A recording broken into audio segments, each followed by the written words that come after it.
Muy buenos días, amigos de Instagram, de Facebook, de YouTube, de LinkedIn y de Twitter. Elizabeth Ponsa os saluda de nuevo, construyendo felicidad todos los días para leeros 20 minutos más del libro Conversaciones con Dios 2. Aprovecho ahora que han marchado los albañiles a desayunar para estar aquí tranquila, leyendo sin porrazos. Bueno, yo creo que por de momento, primer cuarto de baño, ya han hecho todos los porrazos, creo. Aquí. Él no lo llamó un camino imperfecto y por consiguiente no lo condenó. En cambio, lo vio también como perfecto y por lo tanto apoyó a todos para que fueran lo que querían ser. Por esta razón cualquiera recibía la ayuda que le pidiese a Jesús. No se la negó a nadie, pero siempre tuvo cuidado de observar que la ayuda que otorgaba respaldara un deseo pleno y honesto de la persona. Si otros buscaron genuinamente la iluminación y expresaron con honestidad su preparación para pasar al siguiente nivel, Jesús les dio la fortaleza, el valor, la sabiduría para hacerlo. Él se ofreció debidamente como un ejemplo e incitó a las personas, si no podían hacer nada más, a tener fe en Él. Como Él dijo, no los conduciría por un mal camino. Muchos pusieron su fe en Él y hasta estos días Él ayuda a quienes invocan su nombre. Su alma está comprometida a despertar a aquellos que buscan estar plenamente despiertos y plenamente vivos en mí. Sin embargo, Cristo tuvo misericordia de aquellos que no lo hicieron, rechazó la soberbia y como su Padre en el cielo nunca emitió juicios. El concepto de Jesús acerca del amor perfecto consistía en conceder a todas las personas la ayuda que solicitaban exactamente, después de decirles la clase de ayuda que podían recibir. Nunca se negó a ayudar a alguien y mucho menos lo haría basándose en el pensamiento de que tú te lo buscaste. Jesús sabía que si daba a la persona la ayuda que solicitaban, en vez de únicamente la ayuda que él quería dar, las estaba habilitando para el nivel en el cual quedaban preparadas para recibir la capacidad. Este es el camino de todos los grandes maestros, aquellos que caminaron por este planeta en el pasado y aquellos que transitan por él en la actualidad. Ahora estoy confundido. ¿Cómo es inhabilitante ofrecer ayuda? ¿Cuándo es inhabilitante ofrecer ayuda? ¿Cuándo funciona en contra en vez de en favor de crecimiento de otro? Cuando tu ayuda se ofrece de forma tal que crea una dependencia continua en vez de una independencia rápida. Cuando permites que otros, en el nombre de la compasión, empiecen a depender de ti en vez de que dependan de sí mismos. Eso no es compasión, eso es compulsión. Ustedes tienen una compulsión por el poder. Esa clase de ayuda es realmente un obstáculo para el poder de otros. Esta distinción puede ser muy sutil y algunas veces ni siquiera te das cuenta de que obstaculizas el poder. En realidad sostienes la creencia de que simplemente estás haciendo lo mejor para ayudar a otros. Sin embargo, cuida de no alimentar a través de los demás tu propia valía. En la medida en que permitas que otras personas te hagan responsable de ellas, en esa medida habrás permitido que te hagan poderoso y desde luego ello te hará sentir apreciado. Sin embargo, esta clase de ayuda es un afrodisíaco que seduce a los débiles. El objetivo es ayudar a que los débiles se vuelvan fuertes y no propiciar que el débil se vuelva más débil. Ese es el problema con muchos de los programas de asistencia del gobierno, ya que con frecuencia se apegan a lo último en vez de a lo primero. Los programas del gobierno pueden ser autoperpetuables. Su objetivo puede ser tanto justificar su propia existencia como proveer ayuda. Si hubiese un límite para toda la asistencia del gobierno, se ayudaría a las personas cuando genuinamente necesitaran esa ayuda, de modo que no pudieran volverse adictas a ella, y en cambio buscaría desarrollar la propia autodependencia de esas personas. Los gobiernos entienden que la ayuda es poder. Esa es la razón por la cual ofrecen tanta asistencia al mayor número de personas que les es posible, ya que a cuantas más personas ayude el gobierno, tantas más personas ayudan al gobierno. A quien el gobierno apoya, apoya a su vez al gobierno. Entonces no debe haber redistribución de la riqueza. El manifiesto comunista es satánico. Por supuesto, no existe Satán, pero entiendo lo que quieres decir. La idea que respalda la declaración de cada quien según su capacidad, para cada quien según su necesidad, no es mala, es hermosa. Simplemente es otra forma de decir que tú eres el guardián de tu hermano. La puesta en práctica de esa hermosa idea es la que puede volverse nefasta. La participación debe ser una forma de vida, no un edicto impuesto por el gobierno. La participación debe ser voluntaria, no obligada. Pero aquí vamos de nuevo. En el mejor de los casos, el gobierno es el pueblo y sus programas son simples mecanismos por medio de los cuales el pueblo, como una forma de vida, los comparte con muchos otros ciudadanos. Y yo aduciría que el pueblo colectivamente, a través de sus sistemas políticos, eligió hacerlo porque la gente ha observado y la historia lo ha mostrado que los que tienen no comparten con los que no tienen. El campesino ruso pudo haber esperado hasta que las ranas criaran pelo para que la nobleza rusa compartiera su riqueza, la cual generalmente se obtenía y acrecentaba por medio del duro trabajo de los campesinos.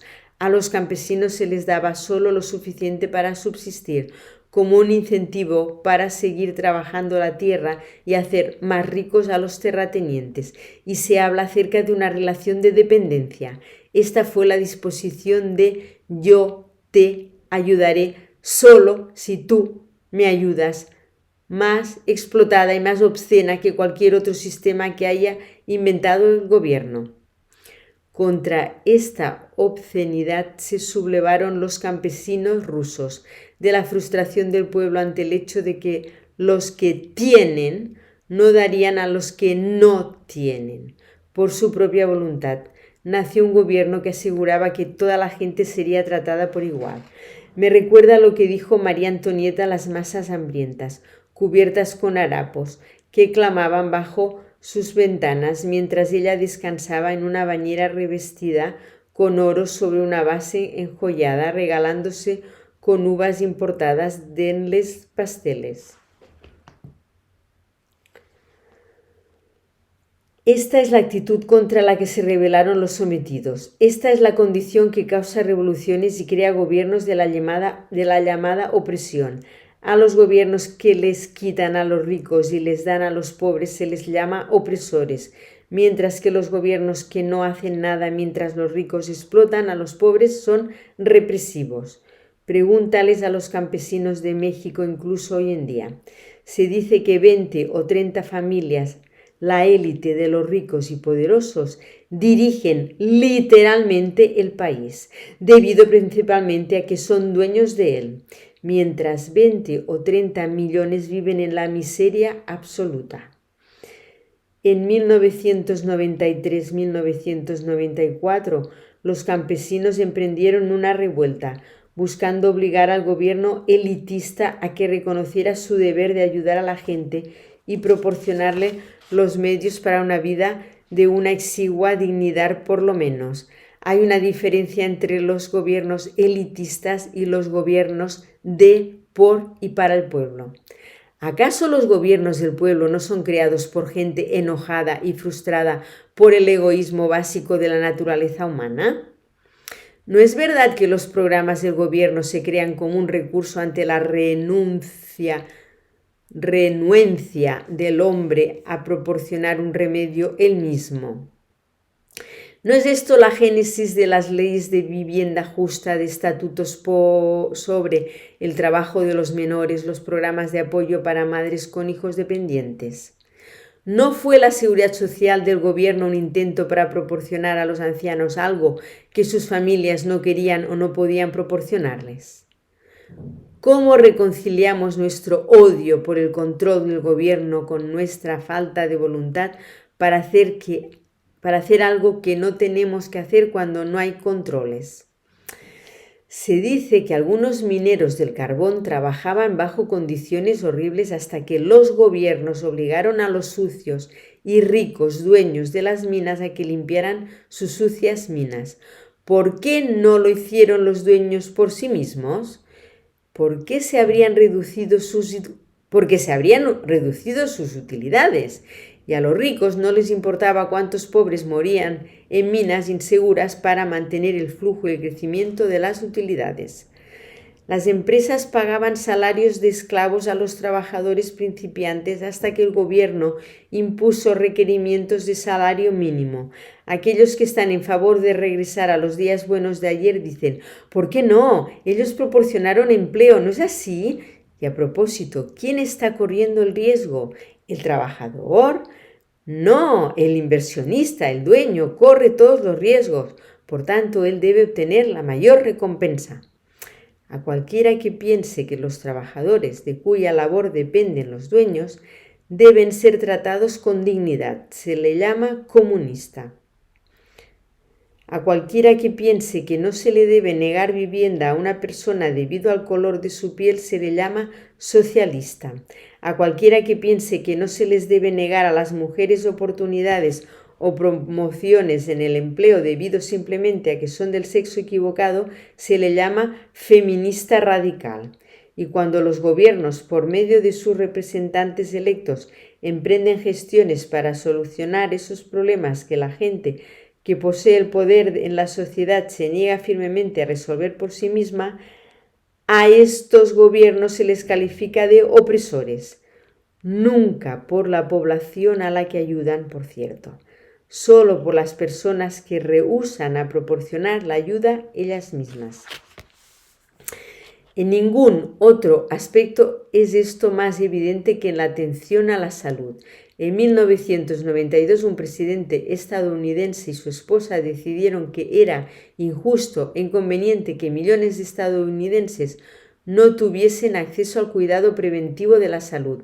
Ese concepto inició una polémica sobre la atención médica que arrastró al combate a la profesión médica e incluso a la industria aseguradora. La verdadera pregunta no es quién tiene la mejor solución, el plan propuesto por el gobierno o el plan propuesto por la industria privada. La verdadera pregunta es ¿por qué la industria privada no propuso su propia solución desde hace tiempo? Te diré por qué. Porque no tenía que hacerlo. Nadie se quejaba y la industria estaba impulsada por las utilidades. Utilidades, utilidades, utilidades. Mi punto, por lo tanto, es este. Podemos despotricar y gritar y quejarnos todo lo que queramos. La simple verdad es que los gobiernos proporcionan soluciones cuando el sector privado no lo hace. Podemos también afirmar que los gobiernos están haciendo lo que están haciendo contra los deseos del pueblo, pero mientras el pueblo controle al gobierno, como lo hace en un alto grado en Estados Unidos, este continuará produciendo y requiriendo soluciones para los males sociales debido a que la mayoría de los habitantes no son ricos y poderosos y por lo tanto legislan para sí mismos lo que la sociedad no les dará voluntariamente. Solo en los países donde la mayoría de la población no controla al gobierno, este hace poco o nada acerca de las injusticias. De ahí entonces el problema. ¿En qué medida es demasiado el gobierno? ¿Y en qué medida es demasiado poco? ¿Dónde y cómo lograremos un equilibrio? ¡Guau! Nunca te había oído explayarte así. Es el tiempo más largo en los 2 libros en que nos has tenido pendientes de tus palabras. Bien, dijiste que en este libro abordarías algunos de los problemas globales más grandes que enfrenta la familia del hombre. Me parece que he expuesto uno muy importante. Elocuentemente, sí. Todo mundo, durante cientos de años, pasando por Toynbee, Jefferson y Marx, han tratado de solucionarlo.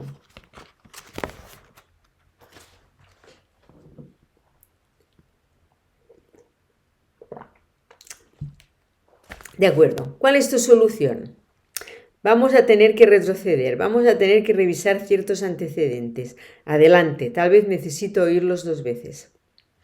Entonces, empezaremos con el hecho de que yo no tengo la solución. Y eso se debe a que no veo nada de esto como problemático. Solo es lo que es y no tengo preferencias al respecto. Aquí solo describo lo que es observable, lo que todos pueden ver fácilmente. Bien, tú no tienes ninguna solución y ninguna preferencia. ¿Me puedes ofrecer una observación? Observo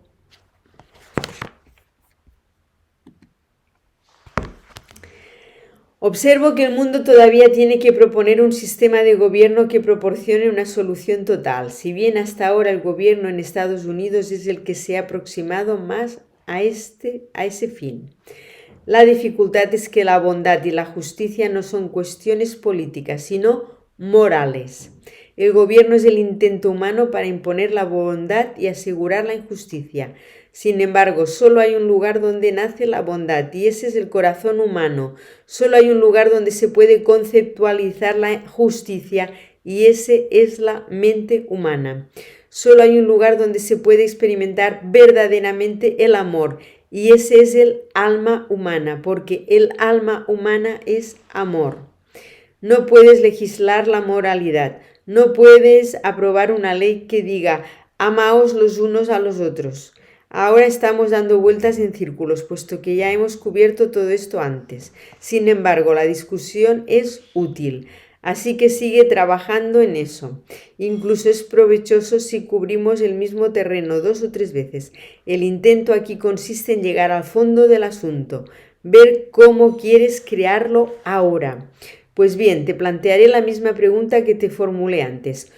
¿Todas las leyes no son simplemente un intento del hombre por codificar los conceptos morales? La legislación no es simplemente nuestro convenio combinado respecto a lo que está bien y lo que está mal. Sí, y en tu sociedad primitiva se requieren ciertas leyes civiles, normas y reglamentos. Entiende que en las sociedades avanzadas esas leyes son innecesarias. Todos los seres se rigen a sí mismos. En esta sociedad las personas aún se enfrentan a algunas preguntas muy elementales. ¿Te detendrías en la esquina antes de proseguir? ¿Comprarías y venderías de acuerdo con ciertos términos? ¿Habrá restricciones acerca de cómo se comportan entre sí? Pero verdaderamente incluso estas leyes básicas, prohibiciones contra el asesinato, el perjuicio, el fraude o incluso pasarse una luz roja, no deben ser necesarias y no serían necesarias si todas las personas en todas partes siguieran simplemente las leyes del amor, es decir, la ley de Dios. Lo que se necesita es un desarrollo de la conciencia, no una expansión del gobierno. ¿Quieres decir que si solo siguiéramos los 10 mandamientos estaríamos bien? No existe algo como los 10 mandamientos. Veas el libro anterior para un análisis completo del tema. La ley de Dios es no ley. Esto es algo que no puedes entender. Yo no requiero nada. Muchas personas no podrán creer tu última declaración. Pídeles que lean el libro anterior. En él se explica completamente todo esto. ¿Es eso lo que sugieres para este mundo? ¿La anarquía completa? No sugiero nada, solo observo lo que funciona. Te estoy diciendo lo que es observable. Y no observo que pudiese funcionar esa anarquía, la ausencia de gobierno, normas, reglamentos o limitaciones de cualquier clase. Un arreglo de ese tipo solo es práctico en seres avanzados, lo que no observo que sean los seres humanos. Por lo tanto, se va a requerir cierto nivel de gobierno hasta que evolucionen al punto en que harán naturalmente lo que es naturalmente correcto. Entre tanto, son muy sabios en gobernarse. Los puntos que estableciste hace un momento son sobresalientes, irrebatibles. Con frecuencia, las personas no hacen lo que es correcto cuando se les deja actuar como se les da la gana. La verdadera pregunta no es por qué los gobiernos imponen tantas normas y regulaciones en la población, sino por qué los gobiernos tienen que hacerlo. La respuesta se relaciona con la conciencia de separación. El hecho de que nos veamos a nosotros mismos como separados uno del otro. Bueno. Pues maravillosa lectura la de hoy. Si te ha gustado, dale me gusta. Y si es tu deseo, mañana estaré de aquí de nuevo a las 9 de la mañana. Ahora los albañiles en casa me obligan a estar aquí a las 9 de la mañana. Te deseo que acabes de pasar un feliz jueves 24 de noviembre y hasta mañana si tú quieres. Saludos, amigo de Instagram. Feliz jueves, darle me gusta, comparte si crees que puede ayudar a alguien más esta lectura y si tú quieres nos vemos mañana, amigo de Facebook, de YouTube, de LinkedIn y de Twitter. Adiós.